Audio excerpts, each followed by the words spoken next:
Ladies and gentlemen, welcome to Ringside Wrestling Entertainment. This is Joel Perez here for your Monday Night Raw review for the date of November 13th, 2017. It was your go-home show to the Survivor Series 2017, and I gotta commend the WWE. I really do, because 3 weeks ago, I believe, when this card was announced, this card was looking to be one of the worst pay-per-views of 2017, and this is in a year where we had WWE Backlash with a Punjabi prison match where the Great Khali returned to the WWE.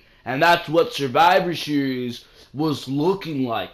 Now they have turned this into one of the most hyped up pay-per-views of the year, and I'm actually excited. This is a must-see pay-per-view. This is a must-see pay-per-view. In action at this pay-per-view, you've got names like Brock Lesnar, Triple H, Kurt Angle, Shane McMahon, and John Cena. WWE really has done their best job to bring out all the possible part-timers that they could have brought out. And I'm not gonna lie to you, this has certainly made this pay-per-view a lot more interesting. We originally had Jinder Mahal versus Brock Lesnar. That is now AJ Styles versus Brock Lesnar. You originally had Jason Jordan on Monday Night Raw's Survivor Series team, sticking out like a sore thumb compared to everybody else in that matchup. Tonight, WWE replaced Jason Jordan with the Game, Triple H, and I am absolutely stunned by that news right there. We'll talk about that, because that was like the biggest thing that happened on this show here tonight. Originally, WWE had the Usos versus the Shield. That's now a matchup that I would say could be equally as good in Cesaro and Sheamus versus the Usos. And on top of that, you have the Shield with Roman Reigns going against the New Day, which is a matchup I'm personally not too interested in, because there really hasn't been too much built to that matchup. But I know there's a lot of people out there who want to see that matchup. You've got your 5-on-5 women's Survivor Series team. Like I said already, and we've been saying, the Raw versus Smackdown men's Survivor Series is looking to be stacked. It really is. Tomorrow night on SmackDown, you have Charlotte versus Natalya, where Charlotte's probably going to win the Women's Championship, and we're going to be seeing Charlotte versus Alexa Bliss at Survivor Series. Sin Cara versus Baron Corbin. Now, I would have went with an impromptu United States Championship match with Ty Dillinger versus Baron Corbin, because I'd rather see Ty Dillinger versus The Miz than Baron Corbin versus The Miz, or Sin Cara versus The Miz. But it is going to be Sin Cara versus Baron Corbin. And with that being said, I can firmly believe that Sin Cara is going to win the United States Championship, because I know nobody, absolutely nobody, who wants to see Baron Corbin versus The Miz. Those are just not two in-ring styles that are going to gel, and I think everybody can agree with me on that one. So Survivor Series is looking to be a very good pay-per-view. Does it compete with NXT TakeOver War Games? It still doesn't compete, but WWE has done their best job to come pretty damn close. I mean, you look at War Games, you got Andrade Cien Almas, who is probably the best in-ring worker down in NXT, versus Drew McIntyre, who has been absolutely fantastic in everything that he has done. The stories are better. You know the stories are better when you look at Aleister Black versus the Velveteen Dream. The Velveteen Dream, who's such a unique character, has been booked so perfectly against Aleister Black, and it's a match that went from being nothing, and if you would have seen that match on the main roster, you would have been looking at this matchup as nothing, to one of my most hyped matches for that show. You got Johnny Gargano, I believe, going to be in a segment with Shawn Michaels on NXT TakeOver. On a dark match, they announced that he's going to be going against Pete Dunne for the United Kingdom Championship, which I honestly would have loved to see much more on the actual War Games pay-per-view. You got a fatal four-way for the vacant NXT Women's Championship. I mean, there's a lot of pieces, and of course, the War Games matchup, which is going to happen. Authors of Pain, Adam Cole, and the Undisputed Era, Bobby Fish and Kyle O'Reilly, and Sanity in the War Games matchup. So that pay-per-view on Saturday has just so much going for it. It's hard for any pay-per-view to compete. Only pay-per-view that I'm seeing that has a card better than what we're going to see at NXT TakeOver War Games is what we're looking at for New Japan.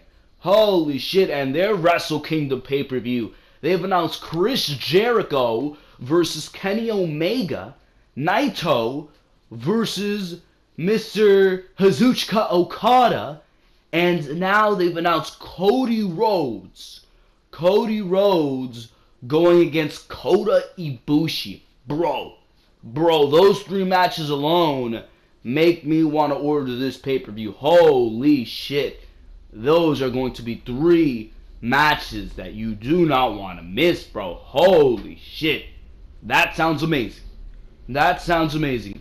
And War Games as well, and what they prepare for War Games also sounds amazing. So, I mean, Survivor Series, they've done a great job at getting all these big stars, but then again, everything is last minute. Everything has been done so last minute. The build for the Survivor Series, I'm still not going to forget, and I hate to be negative, especially when WWE has listened for the first time in a long time, and they actually tweaked this card around, because God knows how awful this pay-per-view would have been if they would have kept this original card. But, I mean, WWE listened, and I don't want to complain, but at the same time, there's really no story incentive going into the Survivor Series. There was literally no conflict between Raw versus SmackDown until 4 weeks before this pay-per-view. All year, from Survivor Series last year to the 4 weeks before Survivor Series this year, these two brands literally had no conflict. No conflict between them whatsoever. And if there was any conflict, they would bring it up. They would never bring it up. You never seen the commentary team saying, you can catch this pay-per-view for Monday Night Raw. The SmackDown commentary team, you can catch this pay-per-view for Monday Night Raw if you order the WWE Network. Yeah, this pay-per-view's cool and all, but nothing compared to this SmackDown Live exclusive pay-per-view, Hell in a Cell. Yeah, you're going to order the WWE Network to watch Raw's pay-per-view, but the one you really want to catch is Hell in a Cell. Something like that. Just throw small jabs in there that are really snapping and building up to some sort of conflict in the future. But you did none of that. You did absolutely none of that. On top of that, why is John Cena fighting for SmackDown Live when this guy's a free agent? Why is Triple H fighting for Monday Night Raw when this guy has not been on Monday Night Raw? He has not been on SmackDown Live. He's been on neither of these brands, and he has no reason to want to fight for brand supremacy. I mean, I thought brand supremacy was supposed to be SmackDown stars versus Raw stars, right? And they're going to fight for their brand because they love their brand. What reason does Triple H have to love Monday Night Raw? What reason does John Cena have to love SmackDown Live? What reason does John Cena have to favor SmackDown Live? Really, I don't have an answer for you there. And I don't think WWE has an answer for you there either. And I mean, that needs to be brought to the attention. It really does, because there's things to complain about. There are inaccuracies in WWE's booking and WWE's storyline, and that needs to be pointed out, because this is not perfect. Yeah, the card is looking fucking good. It is. I'm not going to deny you of that, because WWE has made the necessary changes, but at the same time, a lot of this storyline that they're doing here makes no sense. It really, really doesn't. But besides that, this Monday Night Raw did a lot of shit a go-home show usually does going into a WWE pay-per-view. They do some things right and some things are alright, but usually this ends up being a boring-ass show. That box was checked here tonight, and usually this show ends up giving away something from the pay-per-view, and that box was certainly checked. What am I talking about when I say that it gave away something from the pay-per-view? The Shield! The Shield's coming back. They were in action here tonight. Roman Reigns, Dean Ambrose, and Seth Rollins were back in action here tonight. Instead of saving that for a Big Four pay-per-view against big opponents like the New Day, you gave that away for what? The Miz and Sheamus and Cesaro? We'll talk about that more further. I hope you guys agree with everything that I've said here. I'm really not trying to be too negative because, again, WWE, I can tell they're trying their best to put together the best foot forward going into the Survivor Series. I understand that.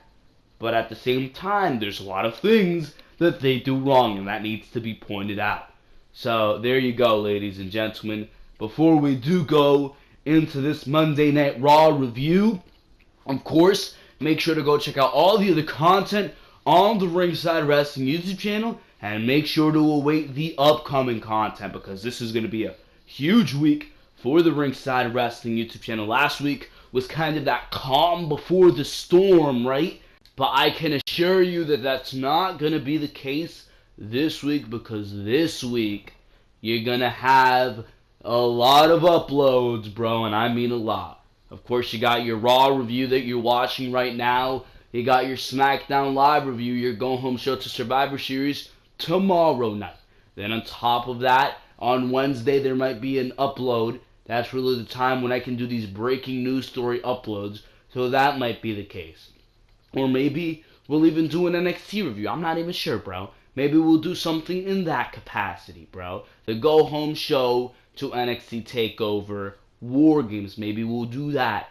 But I can assure you that on Thursday, there's going to be preview and predictions for this very pay-per-view that we're talking about right now, Survivor Series. We're going to be talking everything. The build to Survivor Series. The matches on Survivor Series. The quality of Raw and SmackDown going into Survivor Series. The matches. Predictions of what's going to happen in the matches. Of course, we're going to have an in-depth analysis of everything going on in these big 5-on-5 matches and the way I think these things should go down. So it's going to be a big video. That's going to be up on Thursday, your Survivor Series 2017 preview and predictions. And then, of course, on Friday, like always, on these double NXT TakeOver and Big Four pay-per-view weekends, you're going to have on Friday your NXT TakeOver War Games preview and predictions if you're interested in NXT. Then on Saturday, you're going to have Behind the Mic as normally scheduled.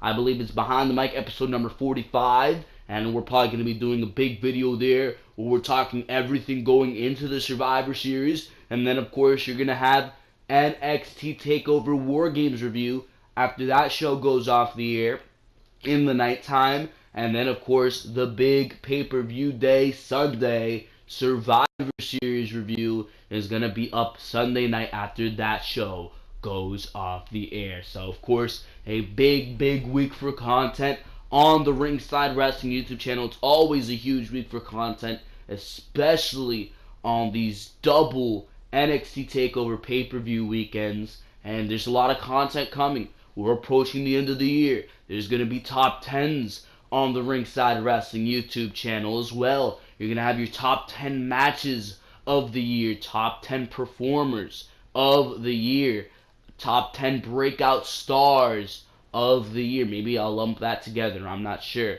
But We're going to have a lot to talk about. Probably the 10 worst performers of the year. We'll probably do that. But it's going to be a lot of fun. It's going to be busy here on the Ringside Wrestling YouTube channel. And if you want to stay up to date with everything going on here, there's one great way to do that, and that is to subscribe to the Ringside Wrestling YouTube channel. There's another way to do that. Click on that notification bell. There's another way to do that. Go to the Twitter account of the same name. And, of course, leave a follow. Ringside Wrestling Twitter. You got that on Twitter. We live tweet with Raws, SmackDown's pay-per-views, NXT TakeOver specials. So we're going to be live tweeting a lot on Twitter this week. And it also gives you a little update. It sends out a little tweet every time I upload a video. So there's a lot of ways to keep in track with the Ringside Wrestling YouTube channel. Links to the last 10 videos in the description below. Make sure to go check out all that other content. Links, of course, make sure to go check them out. Like if you enjoy what you heard here. And, of course, make sure to subscribe to the Ringside Wrestling YouTube channel. Because for now, we're going straight into your Monday Night Raw review. And Raw started off here tonight with none other than the witch herself, Stephanie McMahon. Oh my god, bro. Oh my god. So, Stephanie McMahon came out. She gave us her cringe-worthy intro to Monday Night Raw and introduced Kurt Angle as if she wasn't cutting him down a couple weeks ago. She introduced him like he's amazing, which makes no goddamn sense to me, but whatever. Kurt came out saying that he understands that Stephanie must be upset, but he was 100% prepared for SmackDown's attack last week, with Stephanie asking who even let the New Day into the building, and asking if that was even a raid last week, or if Shane just embarrassed them once again. She then goes to who Kurt picked as the 5th member of Team Raw, asking what Jason Jordan has in his favor, with Kurt saying he's a good athlete. Now, I usually hate when Stephanie McMahon goes and cuts people down, but yeah, why the fuck did you choose Jason Jordan? He fucking sucks. He fucking sucks, bro. And he does not deserve to be in there with names like Nakamura, Rude, Joe, Balor, Angle himself, McMahon, Orton, Cena. It sticks out like a sore thumb. And I'm glad he's gone. But that was a big focus here tonight. We'll talk about that. Stephanie then asked who SmackDown's 5th member is, with Stephanie saying that it's the 16-time world champion John Cena, who last time we saw him on Raw was on Raw, but went to SmackDown. She asked why Cena went to SmackDown. Was it because he was fucking ashamed or was it because Kurt Angle was showing favoritism? There you go. Favoritism to Jason Jordan, or he just didn't want Cena on his team. Some shit like that is what she said. Stephanie said that she will give Kurt Angle another chance, asking him what he will do at Survivor Series. Kurt said that he was going to break Shane McMahon's ankle, saying that he will start the matchup, and if Shane had balls, he would start the matchup too.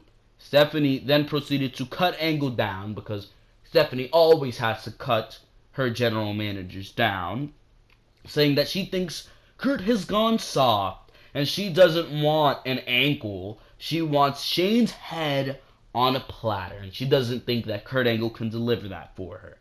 As it seemed that Stephanie was about to fire Kurt Angle, she was like, you know what?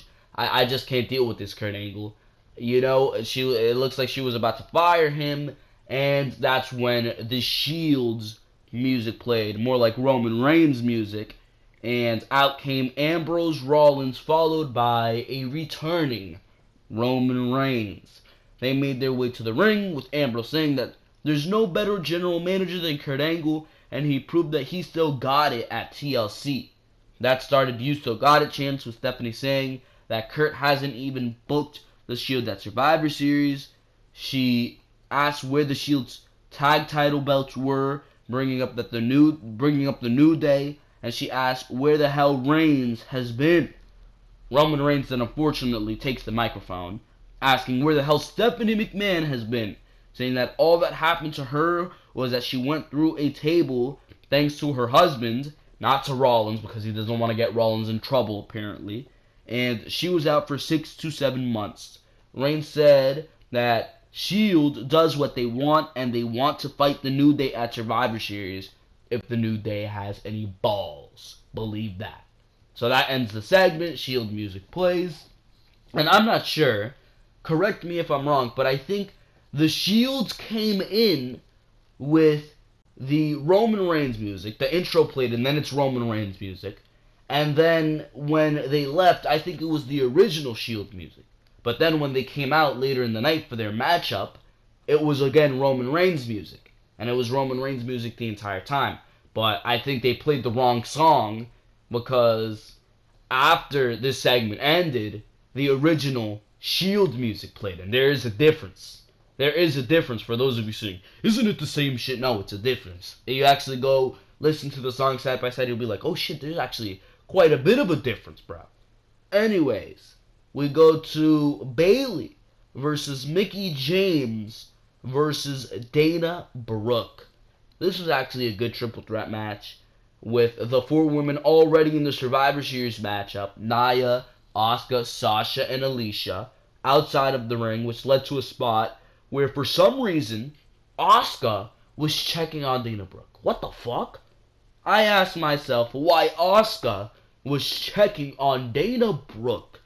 Makes no goddamn sense to me, but Dana, being a dumbass, she hit Asuka with the forearm as Asuka was trying to check on Dana, and you clearly do not do that to Asuka. Huge mistake, which caused Dana to eat a spinning back kick from Asuka.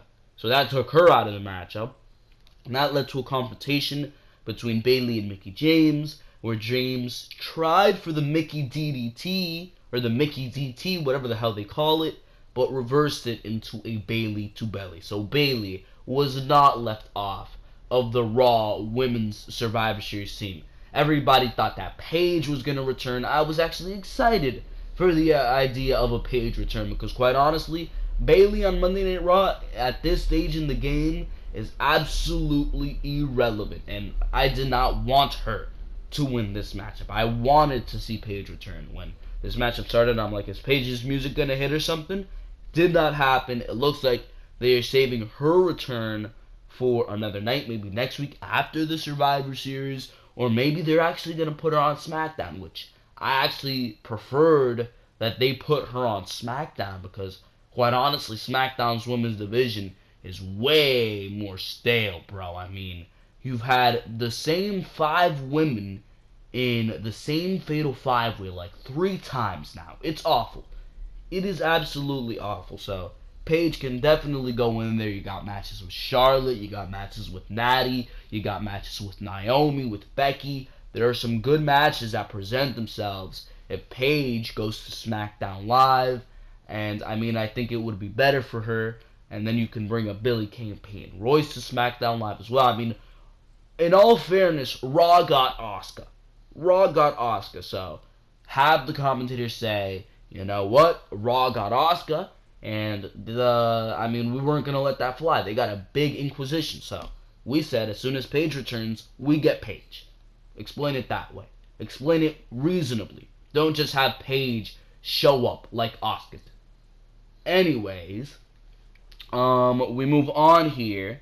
Bayley, part of Team Raw. So there you go, because that's what this triple threat was for, to determine the final member of Team Raw. Rather have been Paige, it was not Paige. Bayley takes the spot. They did not want to leave Bayley off of Team Raw for Survivor Series, which honestly I wouldn't have minded. I wouldn't have minded if they put Mickie James in here instead. I mean, why was Alicia Fox on this team? Why is she the captain of this team? Why are you sidelining Mickie James for Alicia Fox? I don't understand it, but Akira Tozawa and Kalisto versus Enzo Amore and Drew Gulak. This Cruiserweight division is an absolute failure, and this is absolute proof of this. This matchup was irrelevant. I mean, compared to what these guys did in the Cruiserweight Classic, this is what we're seeing on Raw?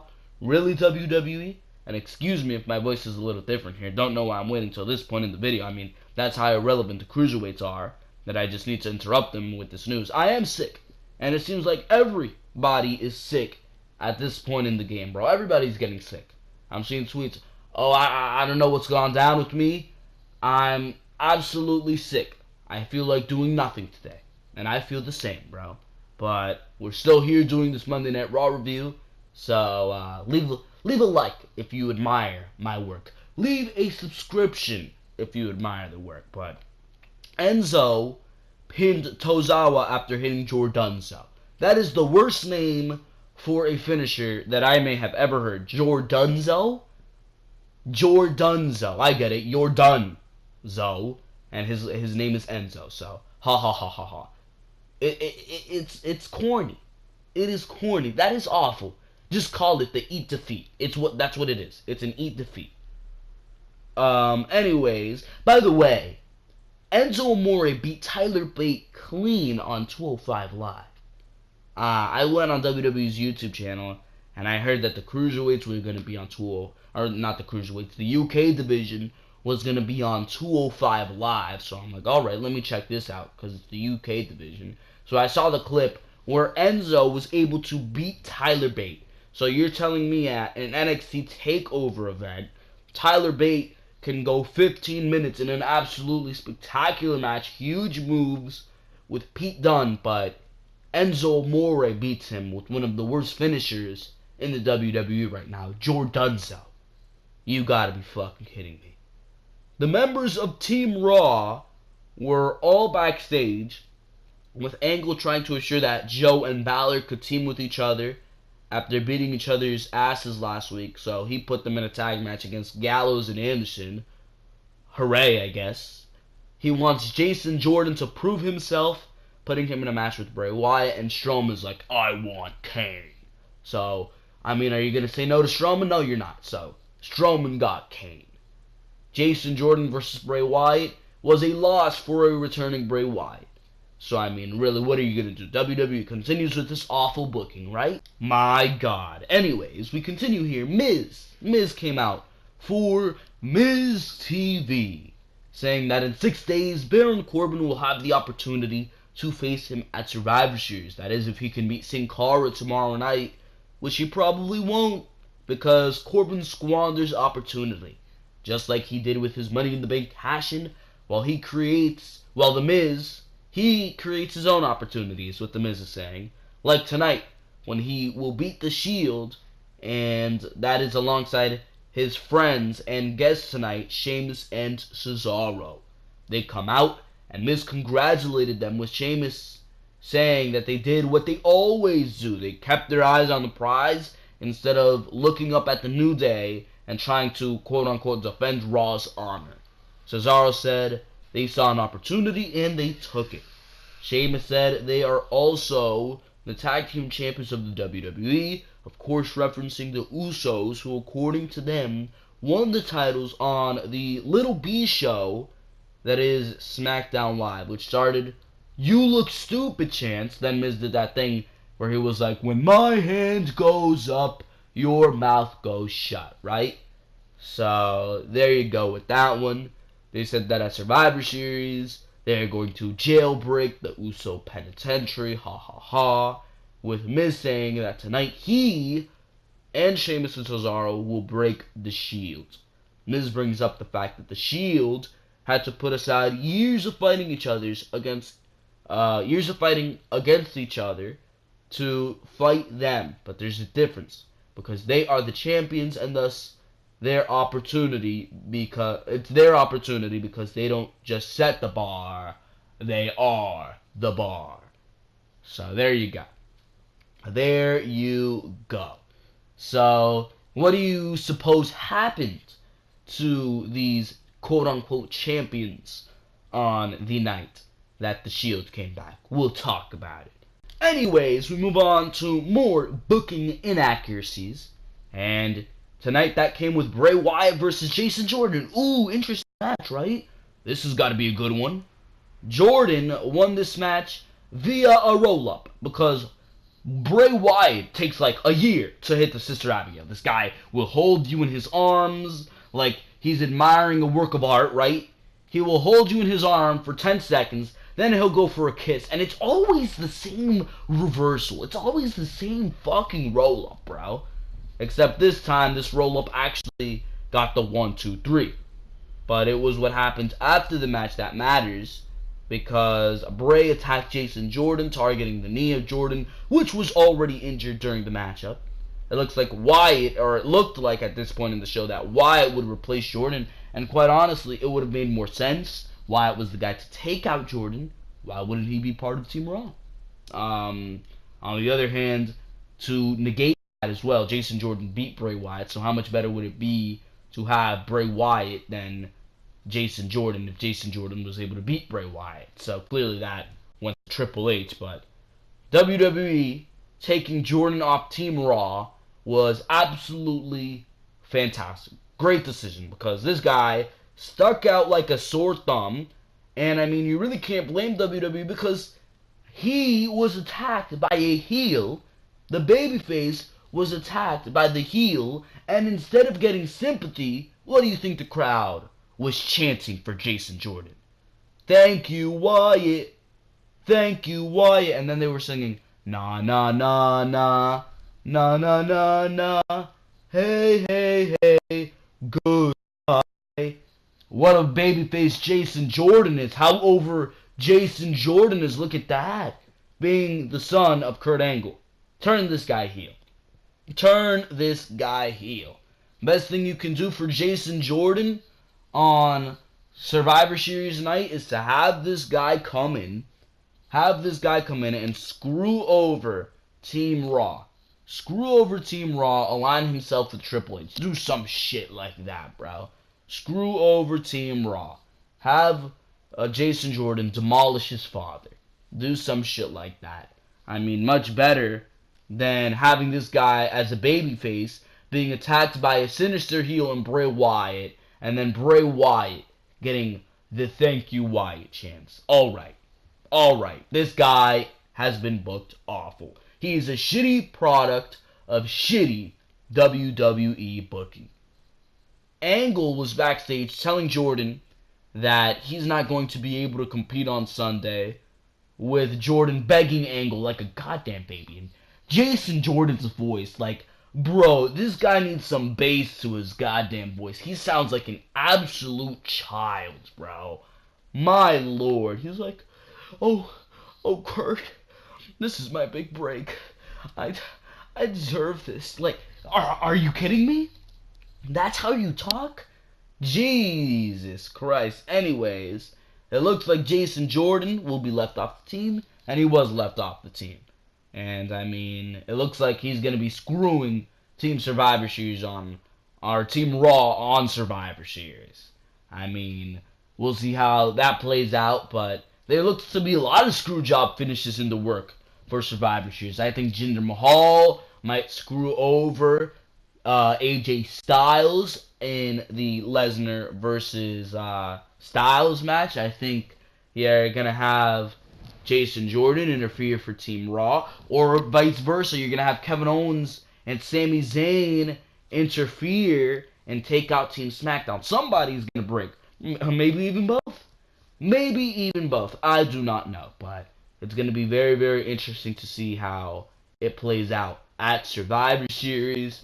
Then on top of that, you got other fucking matches that you can probably do that as well. If you have Charlotte win the women's title, maybe you'll have Natalya attack Charlotte. If you have Sin Cara versus The Miz, maybe you'll have Baron Corbin attack Sin Cara. So there's a possibility for a lot of screw job finishes. I mean, a lot of people are going to be left off Survivor Series if these championship changes do happen.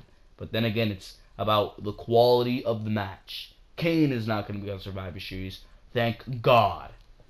Anyways, we move on here to the best segment of the show. By far, bar none, best segment of the show. And it's always the best segment of the show when Brock Lesnar and Paul Heyman are on your screen. Particularly because of Paul Heyman. He came out to address AJ Styles, which started AJ Styles and Suplex City chants. So those chants were going back and forth.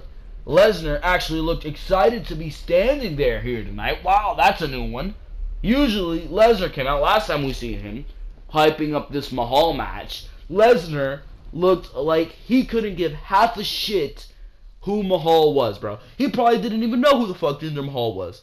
That's what the look on his face looks. All Lesnar was doing was fucking laughing when Paul Heyman was like, the make-believe Maharaja. That's literally all Brock Lesnar did as far as emotion went. Here tonight, he looked excited. He looked pumped. Brock Lesnar looks like he wants to fight AJ Styles, like he's excited for this matchup. And hopefully, AJ Styles is able to go out there and give Brock Lesnar a fight. Like Paul Heyman said, AJ Styles should be able to give Brock Lesnar a fight because AJ Styles was no Jinder Mahal. Paul Heyman was not trashing on AJ Styles. Lesnar, or Paul, did the intro and said that his client told him to come out here tonight and give us 5 reasons why by Sunday you should be subscribed to the WWE Network. Point number 1 is that it's the first time in history that a Universal Champion will fight a WWE Champion. And it's also the first time AJ Styles will fight Brock Lesnar, and probably the only time AJ Styles will fight Brock Lesnar. Heyman said that point number 2 is that he himself wants to see this match because this entire year they put Lesnar in the ring with guys that are bigger and stronger, but they've never put Brock Lesnar in the ring with somebody who might possibly be better, because AJ Styles has something that not many others have, an advantage that not many others have, and that is integral if you want to fight in the UFC, in the WWE, in the world of mixed martial arts, in the world of professional fighting, and that is the speed. Because speed kills, according to Paul Heyman. That's when this got absolutely hilarious, because the crowd, out of nowhere, and I was laughing my ass off, especially at Paul Heyman's reaction to this, out of nowhere, the crowd started chanting, "She said yes, she said yes," and Paul Heyman just put this fucking look on his face, took this pause, and he's like, what the fuck is going on here, bro? And at this point, I start laughing my ass off, especially at Paul Heyman's reaction to this entire thing. Took this awesome and hilarious pause, saying that the only reason that she said yes is because she is so close to the beast Brock Lesnar, bro. I started laughing my ass up at that one. And then he's like, by the way, never interrupt a Paul Heyman promo again. Because interrupting a Paul Heyman promo is like stepping in the ring with the beast Brock Lesnar. You will not survive. Absolutely fucking phenomenal by Paul Heyman. That is why he is the best promo in the goddamn business right now, because he has such an ability to adapt. Imagine Jason Jordan was out there when this proposal happened, bro, and they started chanting, "She said yes." Jason Jordan would not know what the fuck to say, bro. He really would not, but that is besides the point. So, and by the way, congratulations to the newly married couple. You had an amazing moment on Monday Night Raw. Great Atlanta crowd. By the way, yes, we were in Atlanta, Georgia here tonight, but great Atlanta crowd.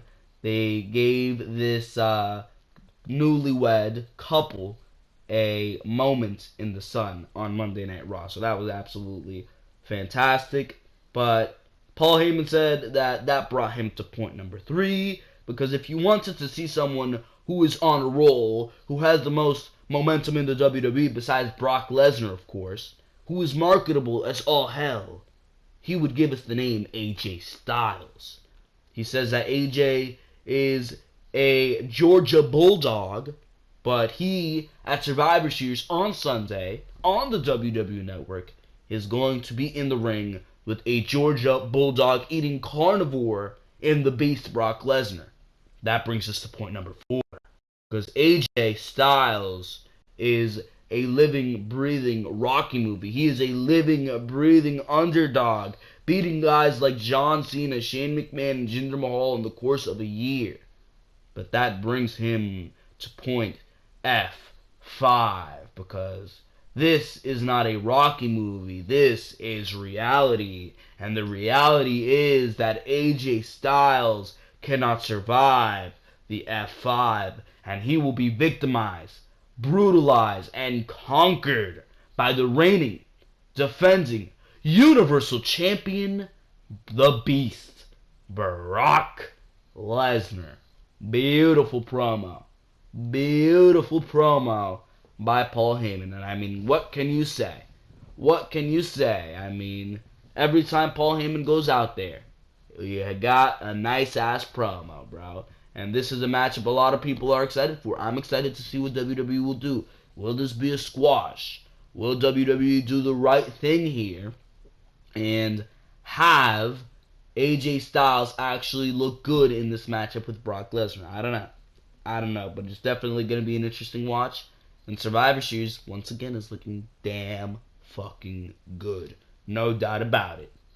We go to The Shield versus The Miz and Sheamus and Cesaro. You go from something absolutely fantastic to this garbage. This match was an absolutely boring goddamn affair until the spot fest, of course, because there had to be a spot fest. It's a six-man tag, of course there has to be a spot fest. Why do all six-man tags follow the same fucking formula in the WWE? Damn, you gotta be kidding me. Best six-man tag we've probably seen in the WWE is The Shield versus the Wyatt family. That was an amazing six-man tag. Why can't you give something to us unique on that level? Why not change up the formula? It's always the beatdown, the hot tag. The hot tag doesn't work, that leads to another beatdown. Then another hot tag leads to a spot fest. This guy hits his finisher. This guy hits his finisher. This guy hits his finisher. Everybody's on the outside. Big dive into a big crowd. You go back inside. Roman Reigns or whoever the hell it is who WWE wants to get the pin hits two big moves. And 1, 2, 3. Bada boom shakalaka. Did this match stray from that? No. You call this a reunion of the Shield? I know I don't. You gotta be kidding me, bro. This in no way felt like a proper comeback for the Shield. And when you have these guys in such a big match against the New Day on Sunday, why would you give this away? Why would you give this away on the show before the pay-per-view? All this did was make your champions, who are going into Raw versus Smackdown matches, may I mind you, on Sunday, this makes them look like shit. It does. The Miz is going to go against Baron Corbin, but he can't handle the Shield. The Sheamus and Cesaro are going to go against the Usos, but they can't handle the Shield. What does that make them look? Are you fucking kidding me? This match was unnecessary.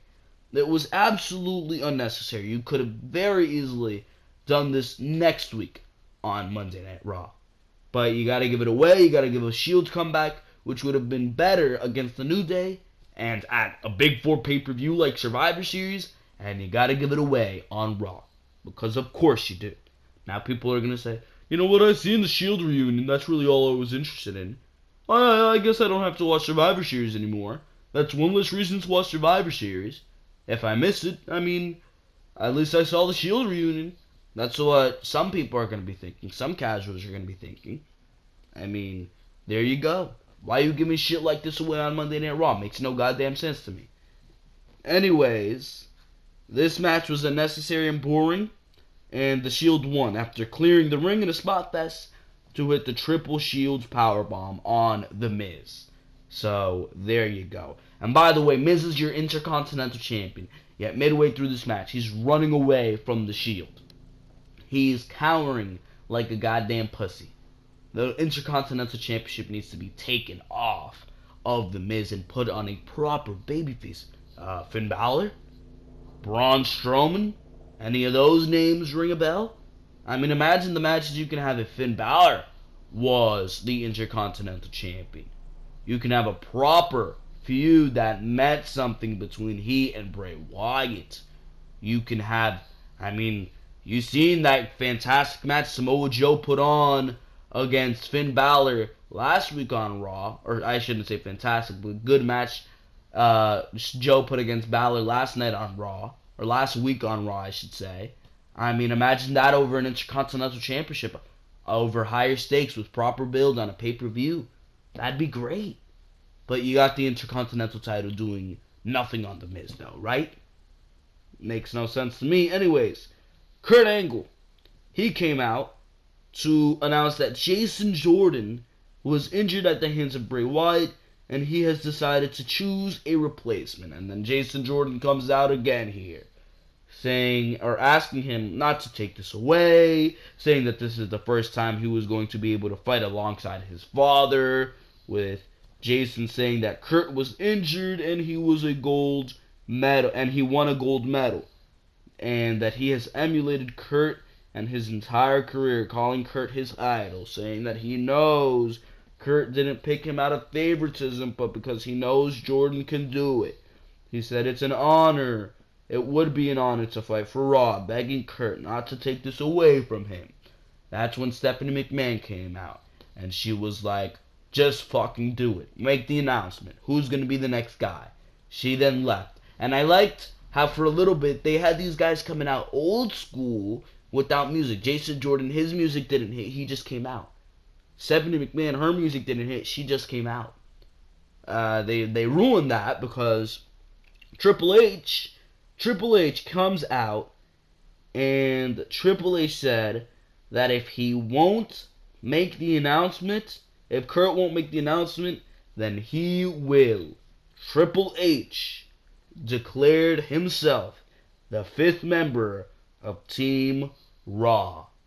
Triple H looked at Kurt Angle for a little bit, looked at Jason Jordan, and then he proceeded to hit Jason Jordan with a pedigree and got a big pop from the crowd. I was excited for it. I mean, this is clearly setting up Kurt Angle versus Triple H. I was a little confused. Maybe it's setting up Triple H versus Shane McMahon. I'm not sure. Why is Triple H in this Survivor Series matchup? I think, and what a lot of people were saying is that this is going to set up Kurt Angle versus Triple H at WrestleMania. I mean, is that really the best you have for Kurt Angle at WrestleMania? You got Samoa Joe on your roster. Why wouldn't you do Kurt Angle versus Samoa Joe? You got AJ Styles on your roster. Why wouldn't you do Kurt Angle versus AJ Styles? AJ Styles is caught up with Shinsuke Nakamura at WrestleMania, which is something I'd absolutely love to see over the WWE Championship. By the way, WWE. You got Finn Balor on your roster. Finn Balor versus Kurt Angle sounds like a damn good match to me. Why you got to do this part-timer bullshit with Triple H? That does not make sense to me. But, I mean, it looks like that's the way WWE is going with this. I'd rather see Triple H versus Shane McMahon and maybe do Jason Jordan versus Kurt Angle. Because, I mean, you clearly planted seeds for that here tonight with Kurt Angle not allowing Jason Jordan, or Jason Jordan being deprived of being on Team Raw. So you got that.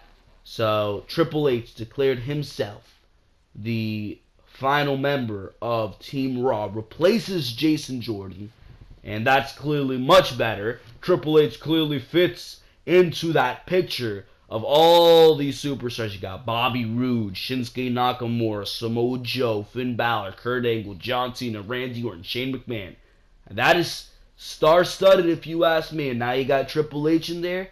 These teams are looking good, bro. They are looking good. And it's going to be a colossal Raw versus SmackDown matchup.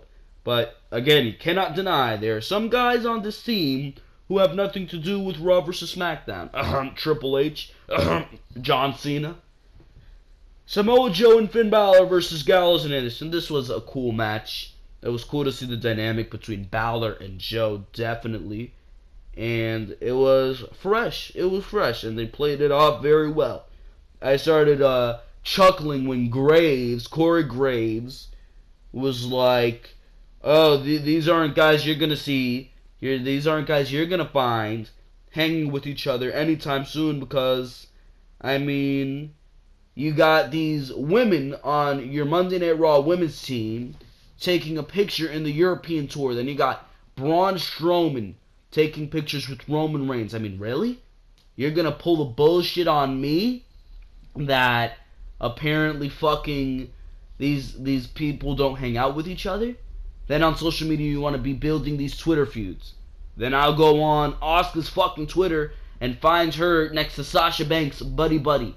I'll find Sasha Banks sitting next to Nia Jax, but I thought Nia Jax and Sasha didn't like each other. I thought they had a rivalry. Oh, that doesn't matter. You shoved that under the rug though, right? Gotta be kidding me. Just that little comment set me off right there. Set me off to thinking. I'm just like, yeah, that's not fucking true. That is not fucking true. And WWE has this weird little kayfabe where they want to build feuds on Twitter, but then at the same time they do nothing to keep kayfabe on Twitter. Makes no goddamn sense to me. But you gotta notice. You really do gotta notice how much faster Samoa Joe is moving after taking those 2 months off. And yes, he was missed for those 2 months, but I mean, he is doing a lot better. He is faster, bro. From everything to those punches in the corner to diving through the ropes for a tope suicida. I mean, this guy is looking good, bro. And I think that was his first break in a long time was Samoa Joe. So he needed that, and he's looking a lot better in that ring. And I think you put him in some marquee matches, and he's gonna be delivering some of the best matches of his career at this point as Samoa Joe. Anyways, Joe and Balor won after Joe hit the Uranagi on Anderson, allowing Balor to hit the coup de grace for the win. Absolutely adored, by the way, how after the matchup, Joe, who was on the outside, did not hop back in the ring for a celebration. He just instead walked off like a badass. He did not acknowledge that Balor and him won. Love that attention to detail right there, how Joe just left. Like, fuck you, Balor.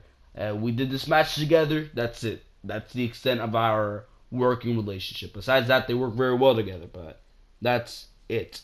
Alexa Bliss interviewed, saying that she has no time to prepare for her match on Sunday because you got these title changes going on, right? Saying that after she left Smackdown, became the B show, and the show she would DVR and forget to watch later. But tomorrow is a little different, and she might even show up live to see who will win the match between Charlotte and Natalya. So there you go with that one. And we go to Kane versus Braun Strowman. Yes, you heard me right. Kane, 50-year-old Kane, main eventing Monday Night Raw in 2017, 1 week before the Survivor Series. You gotta be kidding me with this one, bro. And to top this all off, this matchup started at 11 o'clock. 11 o'clock. You gotta be joking me with that one, bro. You really do. But I don't even understand what the rules of this matchup were, to be quite honest with you. They were literally bringing out tables, steel chairs. When did this match become no disqualification? I thought it was just a straight up singles match. Nope. But the commentators, did they even bring this up? I don't recall. Correct me if I'm wrong, but I don't recall the commentators ever bringing anything about that up. Anyways, bro, you had Braun Strowman.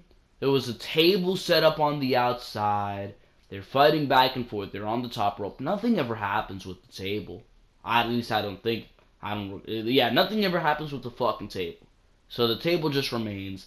But Braun Strowman picks up Kane, and this brawl that they had, right? Slow as molasses. Best thing here was some guy in the front row screaming at Braun Strowman at the top of his lungs. I started laughing my ass off, bro.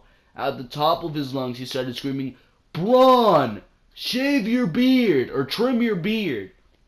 Absolutely fucking hilarious. This Atlanta crowd was fucking hilarious here tonight. You had the wedding stuff. You had booing Jason Jordan, despite the fact that he's supposed to be the babyface. And then you got some guy yelling at Braun Strowman to trim his beard.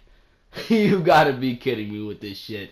Anyways, Braun Strowman took Kane, and in the cheesiest ending to Monday Night Raw that can ever be conceived, what happens, bro?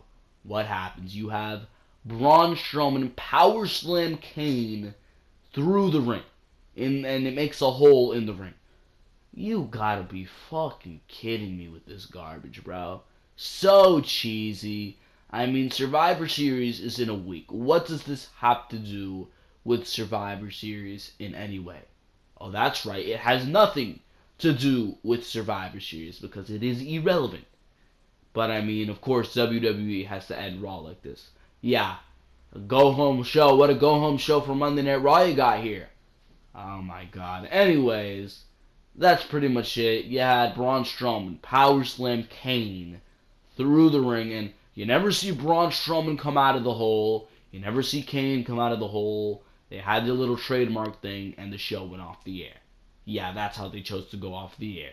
I kid you not.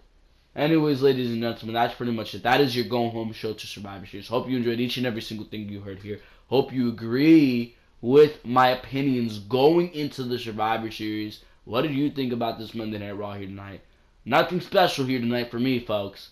Nothing at all special. This was just another go-home show. WWE did their typical moron bullshit, and I mean, it wasn't a great show. It wasn't a good show of Monday Night Raw, but it wasn't too awful either. Really not trying to complain here tonight too much, especially considering the fact that WWE is clearly trying their best to put on the best show possible for Survivor Series, and I see that. They're listening to what the fans think, and I see that. So I thank WWE for that. But besides that, there's a lot of things that make no sense. There's a lot of storyline that just falls apart if you look at the details, and there's a lot of people ignoring that, and I'm not going to do that. I'm not going to be one of these corporate WWE's cocksuckers, one of these yes men who just says, oh, what WWE is doing is so fantastic. Oh, this is the best television they've ever put on in their history. I'm not Peter Rosenberg, ladies and gentlemen, and that's why you should subscribe to the Ringside Wrestling channel. Look at that segue, bro. Ooh, make sure to subscribe. If you have not subscribed, I do not know what you are waiting for. Make sure to go check out all the other content, Raw reviews, Smackdown reviews, pay-per-view reviews, all that good stuff right here on the Ringside Wrestling channel. Of course, all the content coming this week. Preview and predictions, NXT TakeOver, War Games review, all that amazing stuff. Make sure to subscribe so you do not miss any of it. Make sure to go check out the Twitter account of the same name. Links to the last 10 videos in the description below. And of course, make sure to like if you enjoyed what you heard here and comment what you thought about Monday Night Raw here tonight, because for now, this has been Joel Perez of Ringside Wrestling Entertainment, and for now, I am out of here. Thank you very, very much for watching this video. I will see you all next time, right here for SmackDown Live Review.